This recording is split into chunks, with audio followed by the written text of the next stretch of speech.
Hey guys, I'm Allison and welcome to my very first ever YouTube video.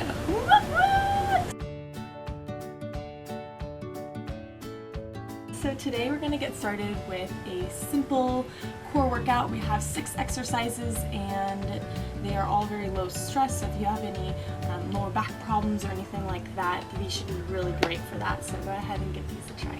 So our first exercise of the day is going to be a tabletop leg press, and for this one we're going to be supine, which is laying face up. You're going to have your back nice and pressed down to the floor. Make sure there's no arch in your back. Belly button is pressed down to the floor. You're going to have your legs and your knees at a 90-degree angle between here and here. Next thing you're going to do is get your hands and you are going to press against your knees. At the same time, your knees are pulling up towards you, so you're creating a resistance within your core. This one's great for getting the core activated, getting all the blood flowing in the right muscles. Because this one's mainly a core activator, we're going to do 3 sets of 10 seconds. So we're holding here for 10, 9, 8. And your core should be shaky as you are doing this. Relax. 10, 9, 8, 7, 6, 5, 4, 3, 2. Relax for about 10 seconds. And then we have our last one. 10, 9, 8, 7, 6, 5, 4, 3, 2, and relax. So we're gonna get into a tabletop position like this. So knees and chest, so we want 90 degrees here, 90 degrees here. We don't want you small here, and we don't want you too far out. Arms should be underneath the chest, legs are underneath the hips. We're gonna go opposite arm, opposite leg. Make sure that when you come out that you don't arch here. This should be from my toe to my hand a nice straight line, and then slowly bring them in and then alternate. Now the key with this is to go nice, slow, and controlled. Now one that's a little bit more advanced, it's pretty basic. More advanced would be staying on that same side, bringing the elbow and the knee together, and then come back out. Elbow and the knee together, come back out.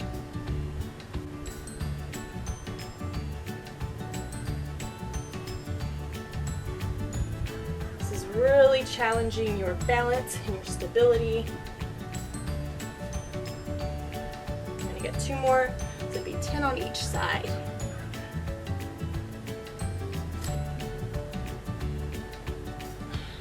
If you're doing alternating, same thing. I normally do about 20 reps. If that's too hard for you, go ahead, cut it in half. Do 10 reps at a time and do a rest in between them. That's 2. So when I come up, I'm really squeezing my bottom, my shoulder, making sure that core stays nice and engaged throughout the whole entire exercise. With the plank, the biggest thing is making sure that you aren't arching your back, and that looks like this. So it's all of the movement in core exercises in a plank is going to be with your hips.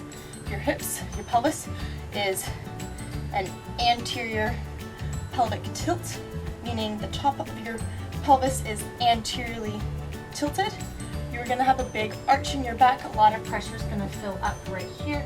It's not going to be fun. So when you're doing these, and often to help my clients, I normally have them practice this pelvic tilt before doing a plank so they know what they're supposed to do before getting into the plank. So instead of here, naturally this is your a neutral position here. You naturally do have a curve here, but you want to really, right here my core is not engaged.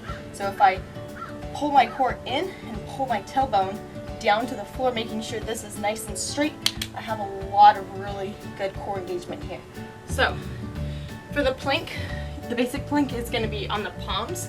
You can do a modified plank version onto the forearms. Just make sure the arms are separated, not together. That restricts chest engagement. So making sure we're here, we're going to be using all those muscles nice and evenly. I'm going to go on my palms for the demonstration here. So before I start, I always tilt the pelvis in and then just go up on my toes so I'm already in that position. Little tip for a plank, if you are new, I recommend going wider feet with your toes. That's going to give you a better stability balance base versus something more toes together, you're going to have a lot more wiggle room within your hips, meaning you have to use your core a lot more. So if you're wanting to do a little more advanced plank, feet close together. So making sure that pelvis is tucked down, the core should be all shaky throughout the sides. So for the plank, this definitely goes for how conditioned you are. For me, I normally do just about 3 sets of 30 seconds. Our next exercise is going to be called laying toe taps. So for this one, again, we are supine, facing up.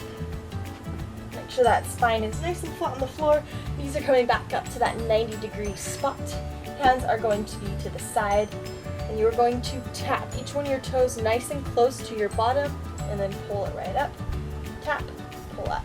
So this is going to get everything all through here. Should feel this nice and low within those abdominals. Also, you are working those hip flexors. If it's weak, it's going to start to burn a little bit quicker than your other muscles. So if you're feeling your hips, that is okay. You are just strengthening them, and the more that you strengthen them, the less you will end up feeling them in the end. So tapping those toes, I normally get about 20 of these, 10 on each side. Really make sure as you bring that leg down that the back is not arching. It's really pressed down. That's how I'm making sure I have that core engagement. If it comes up, I have lost the core engagement and I'm not using anything in my core. I'm only now using my hip flexors. So you really want to make sure that you're utilizing these exercises correctly. Alrighty, so we have 2 exercises left, and we're gonna go ahead and get into supine position again, laying on our back. You can do this without a ball, but I find it a lot easier to do it with a ball so I get less confused, and you're gonna realize really quickly why I get confused. So feet are gonna be in the back of the ball, hands are gonna be in the front of the ball. Make sure that you are squeezing that ball together. That is part of the exercise. In this position alone, you should already feel your core engaged. If you wanted, you could totally just hold this here for a certain amount of time, and that would be considered an exercise. Very similar to the one of me holding, but with my legs extended, I'm getting a lot more of that lower core activation. So this one's a really good one just for holding. We're gonna take it a notch up today though, and we have dead bugs. This is my all-time favorite core exercise. Very, very good for strengthening the core. So here I'm gonna go opposite arm, opposite leg. Nice slow extension, making sure that back doesn't arch. Pull up at the same time, and then I'm alternating legs. Inhale, exhale. Inhale on the way down, exhale on the way up. And this is for every exercise. Anytime you are pulling together, exhale. Really making sure that you keep that ball above the belly button. Don't want to come down, or you're gonna feel a lot of pain in your lower back. So our last core exercise is going to be a stability ball crunch, and you can also do this on the floor. You can do it on a Bosu ball. I just chose a stability ball because it's what I had handy. It's also a lot more comfortable than using the floor. So what you're going to do, you're going to start out seated on the ball. You're going to roll your body out to your lower back. The ball should mimic the natural curve that's already in your spine. With your head, super important that we're not leaning forward on that neck, creating a rounded neck back here, and we're definitely not back here. We want that neck in line with our spine. So what I'm going to do is I'm going to have my hands and I'm going to slightly support my head. I'm not pulling my neck forward, it's just offering a little bit of support. Your head is anywhere from 9 to 15 pounds, so you want to definitely make sure that we're supporting it. We're going to lengthen out those core muscles by stretching back, really opening up, and we're going to tighten those muscles together, squeezing. Before I even get into any more of this exercise, super important that you are creating a mind to muscle connection. So while you're doing this, you physically need to be thinking about those core muscles. And mainly for this one, because it's a crunch, which is going to be the rectus abdominis that we're working, which is those are the ones that give you the little six pack. So that muscle runs straight here. So when we're here, that muscle is completely lengthened. As soon as we pull up, we are crunching that muscle together, and it's going to tighten here. So you draw your mind to that muscle so you can really feel the muscle pulling together, getting the tight contraction, and then lengthening that muscle. At the top, we're going to exhale and slowly come back down.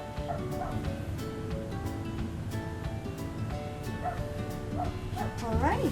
So for those, I would do anywhere from 10 to 20 reps depending on your level of exercise, whether you're a beginner or advanced.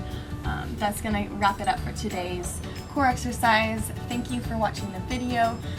If you have any exercises in mind that you want me to go over or equipment that you want me to use, go ahead and just leave it in the comments below, and I would love to help you guys out on that. Let me know how you guys like this video.